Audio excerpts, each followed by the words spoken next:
Hello, my name is Cedar Sigo, and I'm a member of the Suquamish tribe. My tribe runs to about 1,000 enrolled members, and we're located across the water from Seattle. Um, and I'm also a poet, and I've never been asked to do a land acknowledgement before. And so in thinking about it, I was kind of starting to think about my experience of the land acknowledgement and how so often it can just end up seeming like this empty set of obligatory words, somewhat like saying the Pledge of Allegiance when one is in elementary school, thinking later on, what do these words actually mean? And can these words actually do anything? Does the acknowledgement eventually move toward justice in some way? And it makes me think a lot of our current poet laureate, Joy Harjo, who's a Muskogee Creek native. And in an interview, she was asked, what did she think was possible in terms of reclamation through Native poetry at this point in history? And she said that she did not, it wasn't her intention to reverse history, but rather to draw out the strength. And I think that's sort of the best possibility for the land acknowledgement, to draw out the strength of the communities that remain. And in that spirit, I wanted to read a short paragraph from Joy Harjo's introduction to this new book of poetry published by Norton. It's this huge anthology titled, "When the Light of the World Was Subdued, Our Songs Came Through."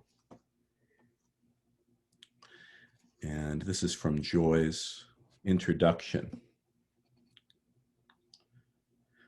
Our existence as sentient human beings in the establishment of this country was denied.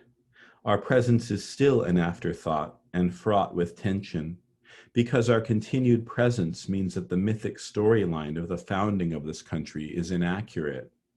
The United States is a very young country and has been in existence for only a few hundred years. Indigenous peoples have been here for thousands upon thousands of years, and we are still here.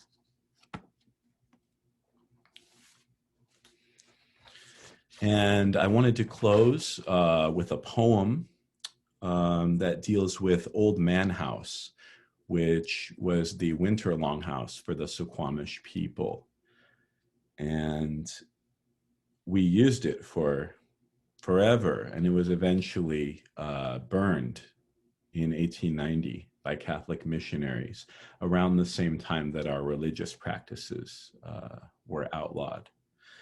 And I wanted to do kind of a site-specific poem, that is to visit the site of Old Man House and then ask myself, what did you learn here? So that's the title of this. What did you learn here? Starting from Old Man House.